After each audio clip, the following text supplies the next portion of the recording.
فوج کے ہر معاملے میں کردار کو دل و جان سے قبول کرنے والے نون لیگ پیپلز پارٹی والے بھی اکثریت سویلین حکومت کو دی جانے والی سول سپیس سے غیر مطمئن ہے۔ دراصل عسکری اور سویلین تضاد کی تاریخ تو پرانی ہے، مگر یہ تضاد اب آخری حدوں کو چھو رہا ہے، اور جس طرح پولی کرائسس سے نکلنا اور ملک کو نکالنا ضروری تھا، اس مسئلے کا حل بھی ضروری ہے۔ سویلین سپیس سکڑی ہے اور عسکری سپیس بڑی ہے، جس سے اکثریت اور عسکریت جو توازن پائیدار ترقی کے ضروری ہے وہ فی الحال مسنگ نظر آتا ہے۔ Very ایپٹلی pointed out. اور پھر وہ کہتے ہیں کہ یہ جو میں نے اپنے ولاگز کے اندر کئی دن سے آپ لوگوں کو بتا رکھا تھا کہ ایک نیا سیٹ اپ، ایک صدارتی سیٹ اپ، یہ تجویز زیر غور ہے، اس کے اوپر صدیق جان کامنٹ کرتے ہیں کہ صدر مملکت سے کمانڈر ان چیف کے اختیارات اور عہدہ واپس لے کر 27ویں ترمیم کے ذریعے فیلڈ مارشل کو دیا جائے گا، اور آرمی چیف کی مدت ملازمت تو 5 سال ہے، لیکن فیلڈ مارشل کی مدت ملازمت کتنی ہوگی اس کا تعین ابھی نہیں کیا گیا۔ صدیق جان کے کامنٹس ہیں، ہمارے دوست کے کامنٹس ہیں۔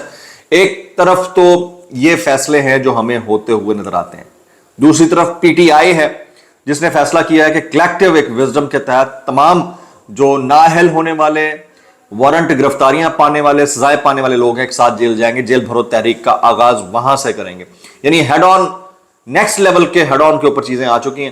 اب اس میں جو دوسری طرف کا ماؤتھ پیس ہے وہ کیا بات کر رہے ہیں؟ فیصل واڈا وہ کہتے ہیں تمام منافق سیاستدان اور دیگر اپنی سمت ٹھیک کر لیں، یعنی اپنا ڈائریکشن ٹھیک کر لیں، ورنہ پاکستان کی ترقی کا جو تسلسل جاری ہے اس میں رکاوٹ پیدا کرنے والے بڑے بڑے ترم خان رگڑ دیے جائیں گے۔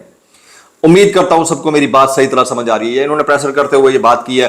اب آپ اندازہ کیجئے کہ یہ مائنڈ سیٹ جو ہے نا، یہ رگڑنے والا، ترم خانی ختم کرنے والا، زمین پہ لٹا کے چاروں شانے چت کر دینے والا یہ مائنڈ سیٹ جو ہے، یہ اور کہیں پایا جاتا ہو نہ پایا جاتا ہو۔ ایسے شخصیات جو کہ پریس کانفرنسز کرتی ہیں، ان کی گفتگو، ان کی زبان ان کے لب و لہجے میں آیا ہے، تو اس کو بھی اتنا لائٹ نہیں لینا چاہیے کہ یہ والی چیز بھی زیر غور ہو سکتی ہے۔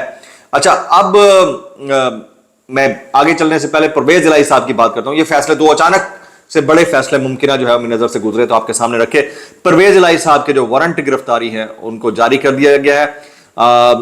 اس وقت جو ہے فارم 47 کے وزیر اعظم کی زیر صدارت ایک انتہائی اہم ہنگامی اجلاس جاری ہے، اور اب تک ہونے والے نقصانات سے ان کو آگاہ کیا گیا ہے۔ شیخ وقاص اکرم صاحب کا ٹویٹ میں شامل کرتا ہوں۔ وہ کہتے ہیں وزیر اعظم صرف 3 امدادی ٹرک بھیجے ہیں، اور وہ بھی NDA کی طرف سے۔ شرم کی بات یہ ہے کہ ساتھ میں یہ بھی ہدایات آئی ہیں یہ ٹرک تب تک کھڑے رہیں اور سامان تب تک تقسیم نہ ہو جب تک ان کے وفاقی وزراء نہیں آ جاتے۔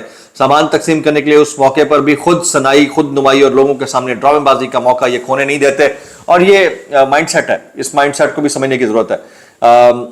چاہتے تو کر، کچھ شرم اور حیا ہونی چاہیے تھی، جانوں کا ضیاع ہوا ہے، لوگ گھر سے بے گھر ہو گئے اور آپ لوگوں کے تماشے ختم نہیں ہو کے دے رہے۔ حامد میر صاحب جو ہے نا اس کے اوپر کامنٹ کرتے ہیں، وہ کہتے ہیں گلگت بلتستان سے آزاد کشمیر اور سوات سے بنیر تک پھیلی ہوئی تباہی کی داستان مزید آگے بڑھتی نظر آ رہی ہے۔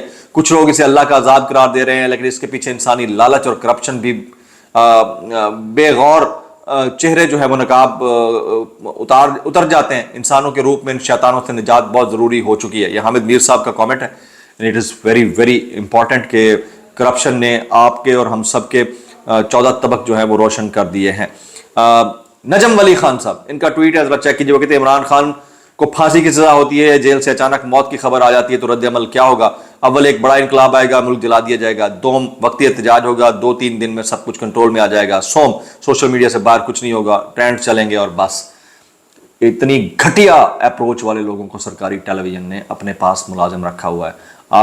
آپ شرم اور حیا نام کی ان لوگوں میں کوئی چیز نہیں ہے کہ آپ کسی کی موت کے بارے میں تذکرہ کرتے ہیں، کسی کی موت کے اوپر ٹھٹھے اڑاتے ہیں، ممکنہ خدا نہ خواستہ، اور کسی کی کیا کہتے ہیں پھانسی کی سزا ہونے پر جو ہے نا، ممکنہ پھانسی کی سزا ہونے کے اوپر لوگوں کا ٹیمپرامنٹ چیک کرتے ہیں۔ ایسے لوگوں کے لیے کوئی ایک کامنٹ کرنا چاہے کر دیجیے گا۔ مجھے اتنا پتا ہے کہ خان صاحب کے آنے کی دیر ہے، ان سب کی شکلیں آپ کو دیکھنے لائق نظر آئیں گی۔ تو یہ چیزیں تھی کچھ میں شیئر کرنا چاہ رہا تھا۔ پاکستان کے اندر ایک اور نئی چیز شروع ہو گئی ہے جی، یہ جو بیٹھے بٹھائے شاؤٹ آؤٹس دیتے ہیں نا، بیٹھے بٹھائے شاؤٹ آؤٹس دیتے ہیں، یہ دیکھے بغیر کہ یہ بیٹنگ سائٹ ہے کوئی اور ہے۔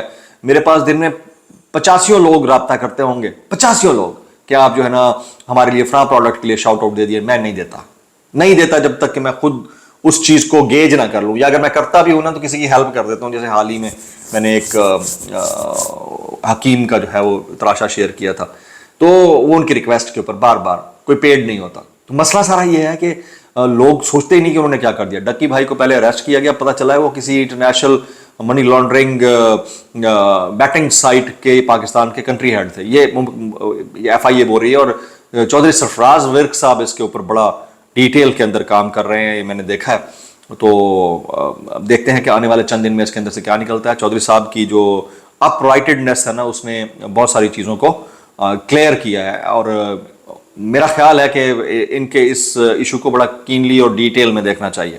کچھ وائرل بیانات اس ڈسکلیمر کے ساتھ, اگر آپ کو میری بات بری لگتی ہے تو معذرت, زیادہ لگتی ہے انتہائی معذرت, اور زیادہ لگتی ہے سانو کی کیسے کر لیتے ہو یار. یہ علاؤالدین کہتے ہیں کہ سب سے پہلے فاطمہ جناح سے معافی کا مطالبہ کیا گیا تھا, پھر لیاقت علی خان سے, پھر بنگالیوں اور شیخ مجیب الرحمان سے, پھر بھٹو کی باری آئی, اور ساتھ ہی پہاڑوں پہ چڑھے بلوچوں سے معافی کا مطالبہ کیا.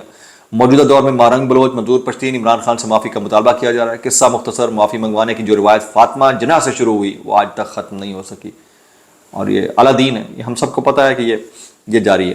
اچھا, شاہد آفریدی کے خلاف عرفان پٹھان نے لغو بکا ہے. گو کہ میں شاہد آفریدی کے بہت سارے معاملات کے اوپر ان کو ٹھیک ٹھاک جو ہے نا گرل کرتا ہوں, اور وہ غلط کرتے ہیں, لیکن آپ کا دشمن اگر آپ کے اپنے نیشنل کسی ایسٹ یا ہیرو کے اوپر بات کر رہا ہے تو اس کے اوپر آپ کو جواب دینا چاہیے. عرفان پٹھان بولتے ہیں شاہد آفریدی ایک بدتمیز آدمی ہے, اس نے مجھے نقلی پٹھان کہا تھا, مجھے لگا یہ میرے ماں باپ کے بارے میں بات کر رہا ہے, پھر میں اس سے بات آؤٹ کر کے بتا چکا ہوں کہ اصلی پٹھان کون ہے. ایک بار آؤٹ کر کے بتا چکا ہوں اصلی پٹھان کون. ایک بار میرے سر پر ہاتھ رکھا ہوا, کہا بچے کیسا ہے, میں نے کہا کب سے باپ بن گیا, تو کب سے باپ بن گیا, بچوں والی حرکتیں ہیں. میرے خیال میں آپ کا دشمن اگر آپ کے کسی پاکستانی شخصیت کے اوپر کامنٹ کرتا ہے اس کو سلیپنگ رسپانس دینا چاہیے. میری اوپینین ہے, کوئی اس سے ڈس ایگری کر سکتا ہے. شاہد آفریدی کوئی بہت دودھ کا دھلا نہیں ہے, بہت غلط باتیں, بہت غلط حرکتیں ہیں ان کی جس کے اوپر ہمیں کرٹیسائز کرنا چاہیے, لیکن دشمن کو موقع نہیں دینا چاہیے کہ وہ کرٹیسائز کرے. میرا کہنا یہ ہے. اچھا جی, یہ کیا نام ہے, سائرہ بانو صاحبہ کہتی ہیں پہلے تمغہ ملنے والوں کی عزت ہوتی تھی, اب جس کو بھی تمغہ ملتا ہے لوگ کہتے ہیں اچھا تو یہ بھی ٹاؤٹ ہے, تو تمغے کی یہ اوقات رہ گئی ہے. تو یہ اوقات جو ہے یہ ہم سب نے تمغے کی کروا دی ہے جناب. اچھا, یہ عطا تارڑ صاحب کا سنیے گا, وہ فرماتے ہیں ایک اخباری اشتہار پر پی ٹی آئی نے سیاست کھیلی. ہمارے اشتہارات ہی قائد اعظم کے فرمودات سے شروع ہوتے تھے. یہ وہی لوگ ہیں جو کہتے تھے خان نہیں تو پاکستان نہیں, لیکن ہم حقائق قوم کے سامنے لے کر آئیں گے. کے پی کے حکومت نے خود اپنی مہم میں جناح اور اقبال کی تصویریں ہٹا دی تھیں. اشتہارات میرے پاس پروف کے طور پر موجود ہیں. جو آپ کرتے تھے وہ اب کیوں نہیں کرتے ہیں؟ اگر فرمودات سے شروع کرتے تھے تو اب مسنگ کیوں ہیں تصویریں؟ دوسرا, کوئی اور نہیں کرے گا تو کیا آپ بھی نہیں کریں گے؟ تیسرا, یہ کیا جسٹیفیکیشن ہے کہ خان نہیں ہے تو پاکستان نہیں ہے؟ تو جاوید لطیف نے کیا بولا تھا پاکستان سے متعلق, نواز شریف سے متعلق؟ تو یہ ہر دور میں ہر جماعت میں یہ چیزیں ہوتی رہتی ہیں. میں اتنا کہنا چاہوں گا بھائی نہ کیا کرو, کیسے کر لیتے ہو یار. دعا میں یاد رکھیے گا. السلام علیکم ورحمۃ اللہ وبرکاتہ.